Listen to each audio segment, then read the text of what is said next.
Ladies and gentlemen, if you are here and you just clicked on this podcast, you are only here as a result of one thing. And that one thing is perfect timing. You already know. Shedeur Sanders. You see the gear? You see the young king? Yeah.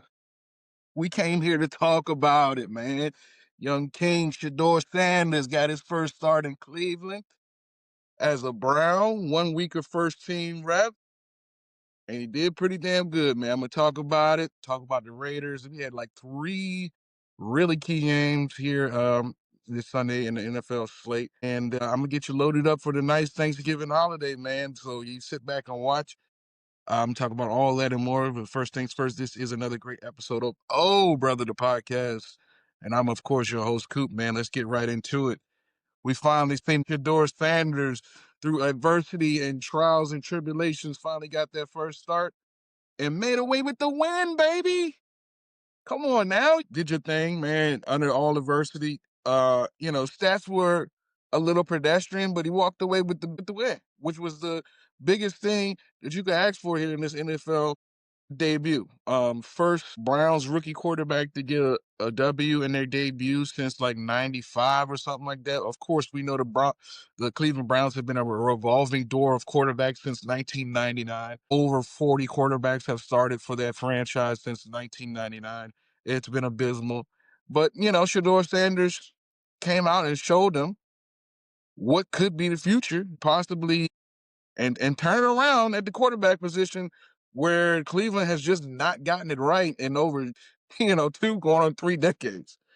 It's been crazy. We all know the long list of quarterbacks that have started for Cleveland, the names that include like Tim Couch and Josh McCown and Luke McCown and uh what's his name? Jeff Driscoll. The list goes on and on and on. Jason Campbell, Jeff Garcia. There's some nasty names on that list, bro. Like Deshaun Kaiser. Like it really is some nasty names on that list. And then finally we come to now and what is the future and hopefully for Cleveland and Shedeur Sanders, man. He showed out. Ended up finishing 11 for 20 passing for 209 yards, a touchdown and an interception, 83 passer rating, which is it's pretty damn good for a guy who only got 1 week of first team reps for in practice. He didn't have a full off season where he was getting good first team reps for the most part, and he made note of that in the press conference afterwards. And apparently, there seems to be like a lot of existential circumstances surrounding Shedeur and his position with the Browns and them taking two quarterbacks. And everybody's talking like, well, why has it been so much, talking about how he's been unfairly treated? Well, because the circumstances surrounding the situation calls for some hesitation, considering they drafted Dylan Gabriel ahead of him in the fifth round, who was considered to be a much inferior quarterback in the draft rankings. Okay. Once they traded Joe Flacco, Dylan Gabriel was named the starter. He got about 4 or 5 games, was super trash. Shedeur finally got his start after Dylan Gabriel not only wasn't good enough, but went into concussion protocol. He physically couldn't perform. That's when Shedeur finally got his shot. And, a bunch of other stuff, him falling in the draft and people, not for whatever reason wanting to see him succeed, at least what it seems like to the media and other people, including myself. He goes out and performs as good as he can with this roster and against the Las Vegas Raiders, who are completely abysmal right now. Sorry, Mike. I know you're watching, but I'm about to get on your Raiders here in a second. Cleveland, amazing defense. I thought they had an amazing, well, I'm going to say amazing, but a great game plan going into this game against Vegas here with the Vegas Raiders. Cleveland is obviously, their defense is their best part of football, okay? Myles Garrett is on a historical run when it comes in terms of sacks.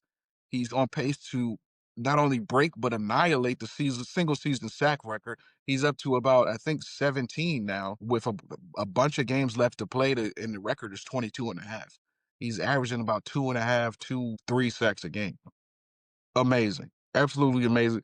Broncos defense has always been shut down defense. They actually walked away with 10 total team sacks against Geno in this horrid offensive line there in Vegas, man. And subsequently, the offensive coordinator for the Las Vegas Raiders, Chip Kelly, was fired the next day, Monday, after the game, and rightfully so. This offense has been abysmal. Chip Kelly, a great coordinator, I would say, not a good head coach, not a good organizer of talent, not a leader of men, not grown men anyways. He can go back to the college ranks and probably shell out a decent career coaching offense at the college ranks. But when it comes to the NFL and grown men and getting that strategy together, Chip Kelly is not the guy you want to be leading your team.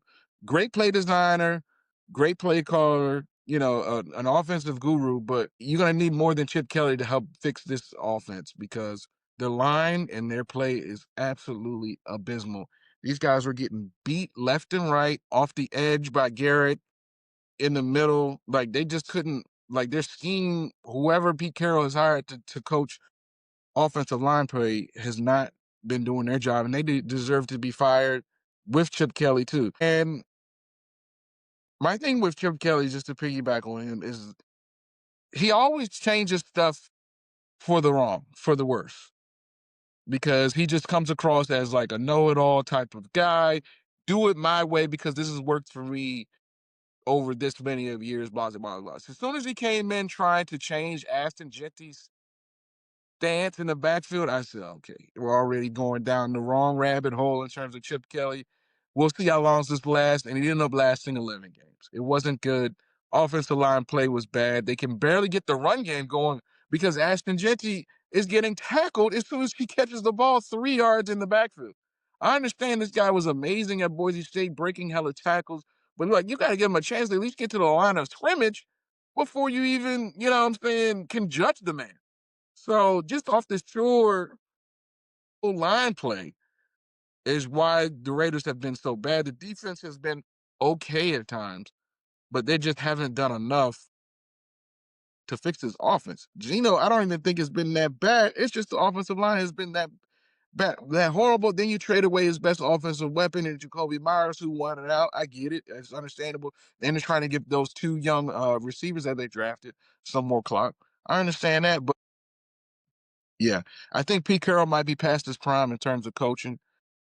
At 72 or 5 or whatever, or 70 something years old, it might be a little hard to relate to somebody who's 22, 23, 24 years old and trying to get them to understand that you've been doing this for a long time, your coaching prowess and everything. I understand that. But when it comes to getting wins, this organization has just been abysmal. It's hard to root for them. They're paying 2 or 3 coaches that are not even coaching for them anymore, including John Gruden. What's my man got canned last year?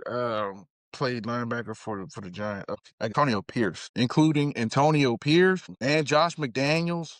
Like they're paying several guys that to not even coach this team. You bring in Tom Brady as a part owner. I'm sure he has his hand on this organization somehow. But like it doesn't look good for the Raiders moving forward, man.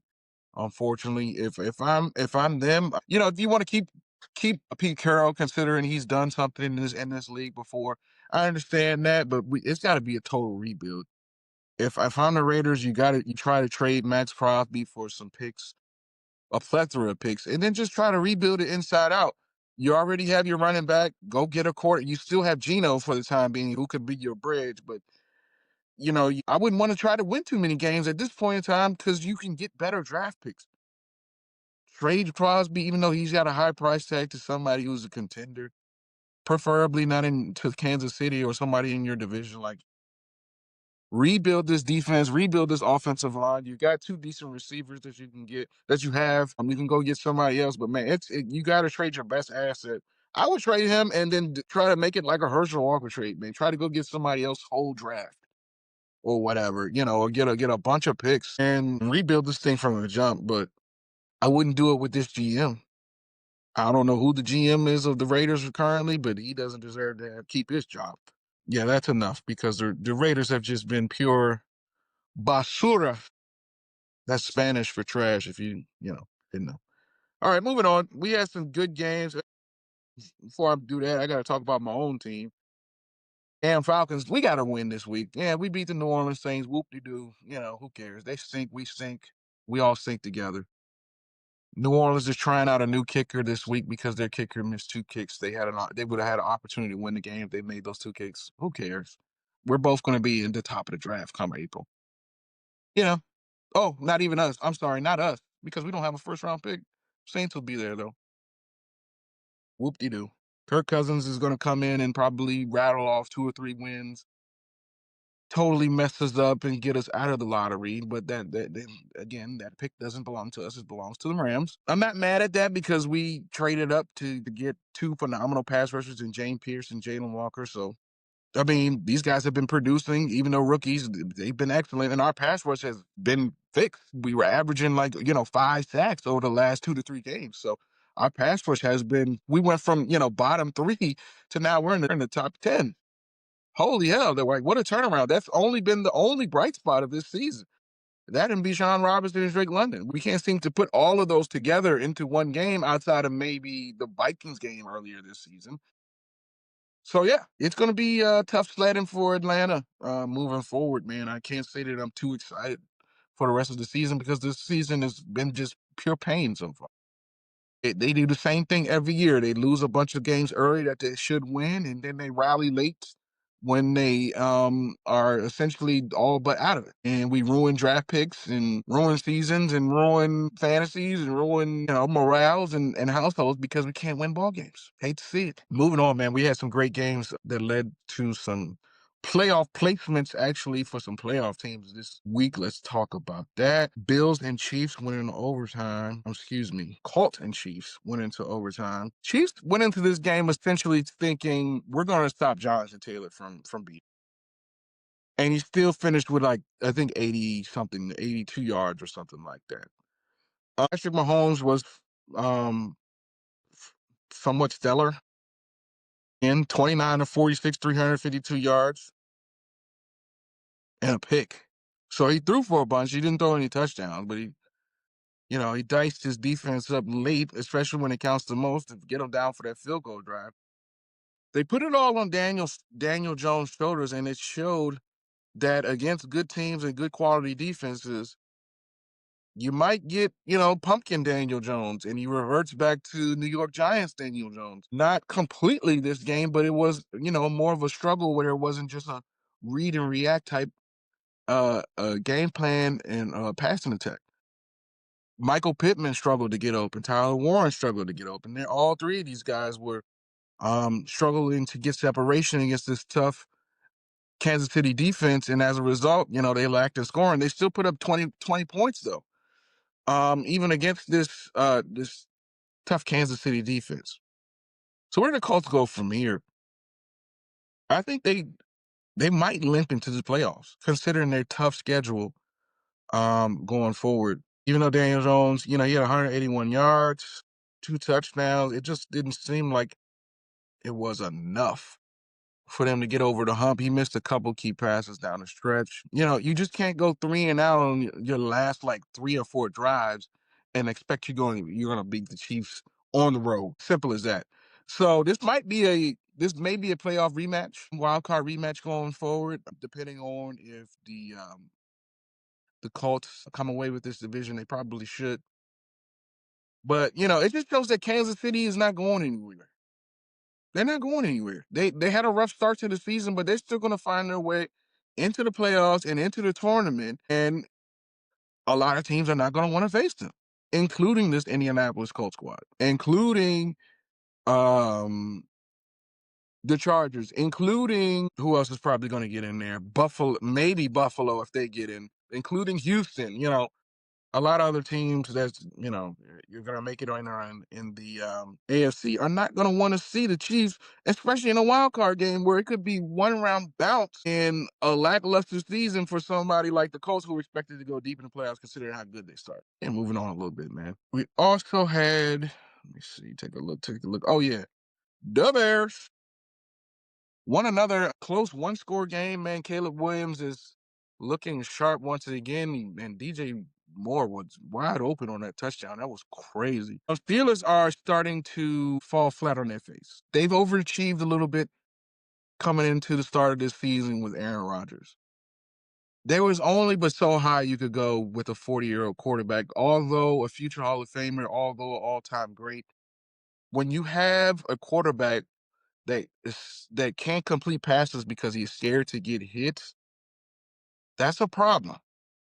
Because when you're missing tech downs, you're missing easy slants, you're missing these easy hitch routes, and because you're jumping out of way of pass rushers, you're spinning off of passes, like trying to hit guys in the flat, all because you're trying to avoid getting hit, and then you still end up breaking your wrist. It's time to call it, Aaron. And I just don't know why general manager of the Steelers expects Mike Tomlin to do more with less, and continues to put him in a position to do more with less. Because if this team had an adequate quarterback, even with how bad their defense and their secondary has been this year, they could be winning this division easily. With the Ravens with the Ravens that have taken a step back this year, at least at the start of the season, with Lamar going out, now back healthy, winning. They could have been too far behind the 8 ball to start the season, and the Steelers could have walked away easily with this division. Now back to the Bears. Bears could win this division as well. But they just got their first win of a team above 500 just this past Sunday against the Steelers. They've been winning one-score games, which they've been losing last year. I mean, that's kind of the parity in the NFL. Win your one-score games, you make the playoffs. You lose your one-score games, you're out of there. You might be a bum-ass team. And that's where the difference is with Ben Johnson in this year. Williams is taking significantly less sacks. He's been throwing the ball away when need to. And they're keeping on time and on schedule in order to put points up on the board. Because if this was last year, Caleb Williams probably takes 4 or 5 sacks for negative 45, 50 yards. And they don't put up 31 points while the Steelers put up 28 with a backup quarterback. Ben Johnson has been stellar with his play calling and design. And I still don't think it's there all the way 100% with, Caleb Williams and Ben Johnson and them totally meshing, but it's getting there. And it looks pretty good from the start. It looks pretty good. And I think that they'll be in the playoffs, and I think they might do some damage in the playoffs. I wouldn't be surprised if I see the Bears in the NFC Championship game in Ben Johnson's first year as head coach. Now, do they go and piggyback off of that next year? That's yet to be seen. But with the parity in the NFL, it's a lot of up and downs. It's a lot of up and downs, especially if they win this division and go get a division winner schedule next season. That's yet to be seen. But we'll see, man. We had the Lions come back on the New York Giants. I know you guys saw that Jameis Winston touchdown pitch. Then he ran around and then came back for it as a receiver threw it to him, stiff-armed the defender, and then laid it up, and he went in the end zone. Man, that was fantastic, bro.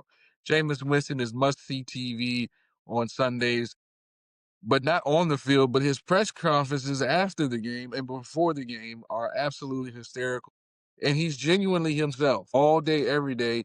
That is not a persona, something to just put out there for the media to joke around about. That is truly Jameis Winston through in and throughout. And he's just that joke of a guy, man. He's just him. And unfortunately, the Giants, man, they gave it up at the end. And Jameer Gibbs just went bananas, absolutely bananas. And he's just got too much speed, man. I mean, I didn't think it was illegal in the NFL to have too much speed, but Jameer Gibbs might have too much speed. Him and Jameson Williams are one of the fastest guys I've ever seen on a football field. I thought Tyreek Hill was fast. Like, it's literally just a quick burst. Boom, boom, boom, boom, boom, and I'm already past you. Now I can jog to the end zone. Like, absolutely phenomenal. The Lions, they're moving on. Man. They're 7-4 now. Yeah, they'll be competing with the Bears to win that NFC North. And it'll be a fight to the end of the season for them to win that division. Just like it was last year with them and the Vikings. This is one of the toughest divisions in football, including the Packers, who are now 7-3-1, because that tie is going to help them too. If the Bears and Lions so happen to lose out, they can win the division with that tie. And they went out. That'll be something, man. That'll be something. Then also you had the comeback of the ages, the boys, Cowboys versus Eagles. Unfortunately, this Eagles offense has been super stagnant at times. And I feel like the play of the offense only matches what the media and outside sources complain about. That's what they revert to the following week.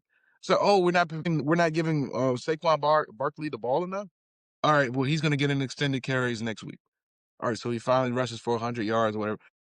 AJ Brown's still complaining. He's not having an impact, and the receivers aren't having an impact. All right, we're going to throw it 40 times and try to beat this Dallas secondary. And it's just like a back and forth every week, and they still don't do everything good enough to satisfy media, fans, and onlookers to how it should look from game to game. And I think the offense is not looking how it should from game to game because this offensive line is not healthy. I've seen so many times when I watch the film, Jalen Hurts trying to make a pass, and there's a guy literally getting pushed into his lap by the defense. Granted, the Cowboys made some excellent moves at the trade deadline, bringing in Quentin Williams, who was one of the best defensive tackles in the league, paired alongside Kenny Clark, who they got from Green Bay. The pass rush has been getting there from the interior.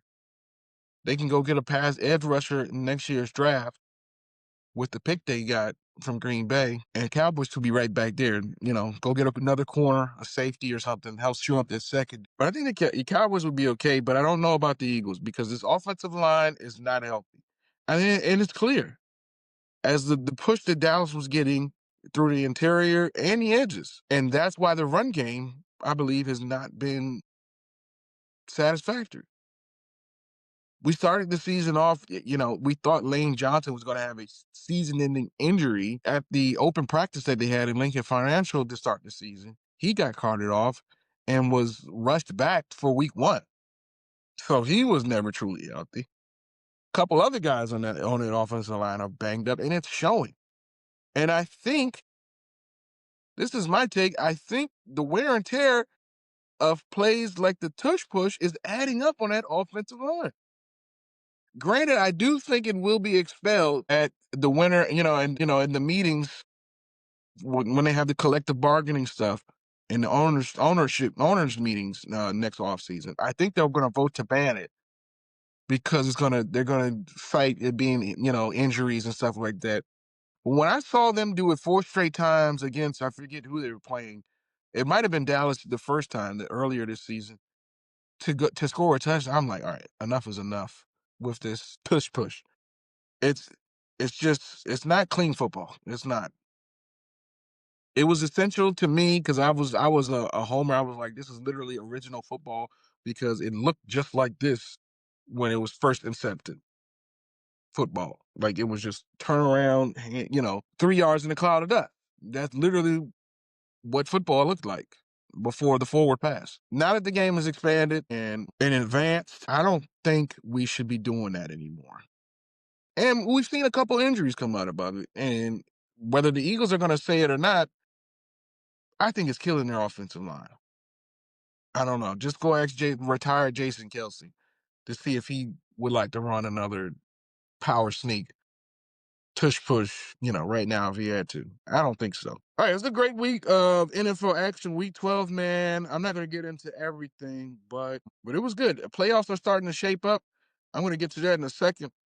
But first things first, I want to give a shout out, happy Thanksgiving and happy holidays because this is Thanksgiving week and we've got a nice loaded slate of NFL games coming up for Thanksgiving. We're going to be eating turkey and ham and getting fat and watching some good ball. Of course, the Lions play Thanksgiving. They're playing the Packers. That should be that might be the best game on the slate to start off at noon. I tend to hate the Lions on Thanksgiving outside of the last maybe couple years. But this year they're playing the Packers, and they always play a good game against the Packers on Thanksgiving. So I am excited about that. Jordan Love is on the road, man, in Detroit, trying to take down the Lions. Jared Goff, Jahmyr Gibbs, Amon-Ra St. Brown. The defense of Green Bay, I don't know if they hold up to all of their these Lions superstars. Amon-Ra normally gets off against the Packers. Gibbs also normally gets off against the Packers, and this is an indoor game. You know, the Lions are home with it and they're comfortable. They do bring in Micah Parsons, that is the Green Bay Packers. If the Packers want any shot of winning this game, Micah Parsons has to be a single-hand game wrecker. He needs to have about 3 sacks on Jared Goff himself and terrorizing him every other time. Michael Parsons, his defense, he struggled against run defense. He's not a run defender. So if they run right at him and get him off his spot and throw Penei Sewell at him, I doubt that Green Bay is going to want him lined up one-on-one against Penei Sewell. Probably move him around to the other side, get him going. But if the Packers want a shot at winning this game, Michael Parsons has to be a single-hand game wrecker. Because this Packers secondary, I don't know if they're going to hold up with Williams running around, Gibbs running around down there, St. Brown running around down there. And then their run game is banged up. That is the Packers, with Josh Jacobs missing a game this year. So, I might be on the over on this total because we always normally get a good game out of the 12 o'clock window on Thanksgiving, whether they're playing the Browns not the Browns, I'm sorry, whether they're playing the Bears, Vikings, or Packers. With the best divisional game on Thanksgiving for the Lions to me is the Packers. So I'm actually very excited for this. So I might be on the over because it's going to be a lot of offense. At least for the Lions come Thanksgiving. And then in the 4:30 window, while everybody's grubbing up, you got the Cowboys, of course, and the Chiefs. The Chiefs are a little bit of surprise that they play on Thanksgiving this year. They normally play like Christmas or something, or New Year's Eve or something like that. They try to reserve them, but they're on Thanksgiving this year, of course, with the Cowboys. This would be a really good game because if Dallas could pull this off, they're right there in the playoff hunt, considering their tie. And then if the Chiefs lose, they might be essentially out of it. I don't think this is a must-win for Dallas, considering how the Eagles have struggled here lately. But if they could pull this off at home against Mahomes, that's going to be the story of the week, to be honest. We might see a resurgence of Patrick Mahomes. We haven't seen 300, 400-yard, 4-touchdown Patrick Mahomes in probably a year and a half or so. But this Dallas secondary is so poor and so beat up and just so bad sometimes. I mean, who did they just play? They just played Arizona. They let Michael Wilson and Dortch and Jacoby Brissett basically run wild. And they gave up 27 points to the Cardinals just 2 weeks ago. So, this is a secondary that can be had. And if you couldn't trust any quarterback against this secondary, you could trust Patrick Mahomes against. Now that he's fully loaded, with all of his weapons, Rashee Rice is back. Worthy's been getting going. Travis Kelce's still been doing his thing. Juju and the boys, still got the running backs, Pacheco, Hunt. The passing game can get nasty. Although it is Andy Reid on a short week, I trust him even more than first-time head coach Brian Schreiber. I'm just saying. But the Cowboys should be used to playing on short weeks. They play like damn near every other Thursday, especially around this time. Thanksgiving. Then they got another Thursday game next week against the Lions. Makes sense in terms of schedule making. But with the Cowboys now at 5-5-1, that tie helps them. Whether we like to say it or not, that tie helps them. It'll help you if you're in the playoff race, especially if another divisional opponent has just one more loss than you. Which could happen with the Eagles going down the stretch. They could sneak in there at, 8-1, possible. And for the nightcap Thursday, we have the return of Joey Burrow against Lamar Jackson and the Ravens, and that could be also a shootout considering both defense Bengals defense are the worst defense in the NFL, and Baltimore is turning a corner defensively. but they're one key injury and like Kyle Hamilton away from being absolutely abysmal. With that being said, I think the Ravens still come out and dominate this game. Joe Burrow's coming back, but it'll be and Jamar Chase coming off suspension. Let me not forget him. It's going to be close, but I still think Ravens go up early, and then they finish it off handing the ball to Derrick Henry to close it out because they can't stop the run or the pass. So two touchdowns to Mark Andrews or to someone else, and then Burrow will quickly answer probably with a long touchdown to Jamar Chase. But somehow, some way, maybe of a turnover or 3 and out, the Bengals find some way to lose this game somehow in Baltimore. I know they'll be happy to get Joe Burrow back off his turf toe injury, but that is a tough injury to recover from. When you can't push off your feet, especially if it's his back leg, like his support leg that he throws off of, like that you need balance and the push off of and create that torque and get all of that power behind those throws. It might be a rough watch if they're forcing him back. Then again, Joe Flacco has still been playing out of his mind for a guy that's almost 40, playing football still, slinging it around the yard, looking much better than his counterpart, Aaron Rodgers, that's 4 years old. It'll be a great game. The Ravens are at home. It's going to be cold, probably a little rainy there in Baltimore.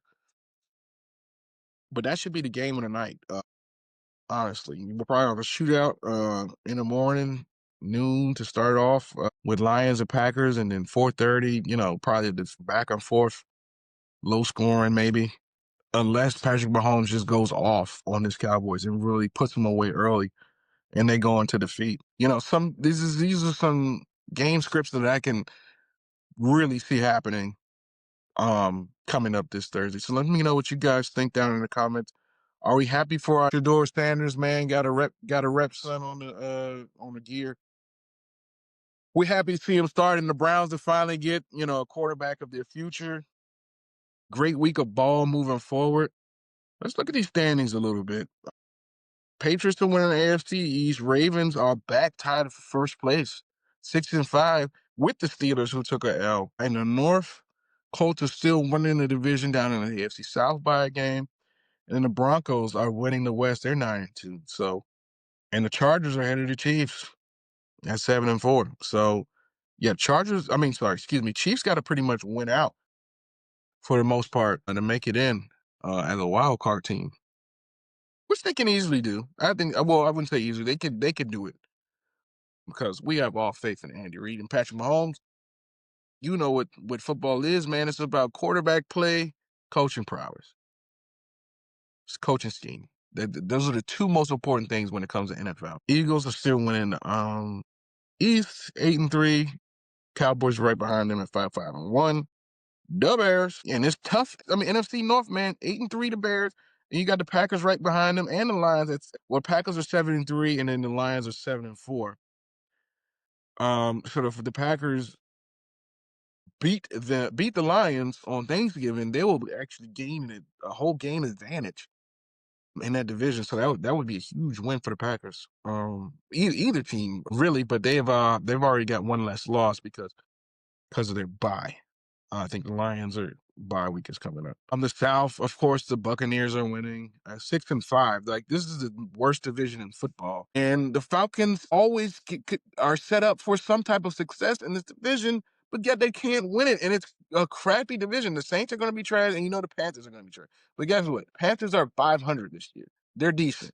Okay, all we had to do was be better than the Bucs. Guess what? Blew overtime game in them. Still got to play them again late in the season. We're losing games to teams like if we're just 6-7. I mean, sorry, 6-5. Like they are, we're right behind. We have a shot to win this, but yet we lost 3 or 4 games that we should have won. I digress. I'm sick of that team. And then in the West, you got the Rams, you got the Seahawks, you got the Niners. Rams are sitting at 9-2, Seahawks 8-3, 49ers 8-4. They just had a nice win last night against Carolina. Cardinals, man. Cardinals. I don't know what to do with the Cardinals because they were really my first or worst team. But with the quarterback play of Kyler Murray, we just know that he's not it, at least for this offense. Jacoby Brissett might not be the answer either, but we know now that Kyler Murray is not it for this Arizona Cardinals offense. So he may be moved in the offseason. Don't be surprised if Kyler Murray is a New Orleans Saint or a New York Jet come next season, or even a Giant. Or maybe he's a backup. Maybe they swap quarterbacks with Miami, maybe Vegas. Maybe they send him down to Jacksonville to try to get something going. I don't see how they move on from Trevor Lawrence after they're paying him 200 something. That's just a pipe dream. But I don't know if they bring him back next season. He might be a draft day trade or off season. Post free agency trade candidate, in my opinion.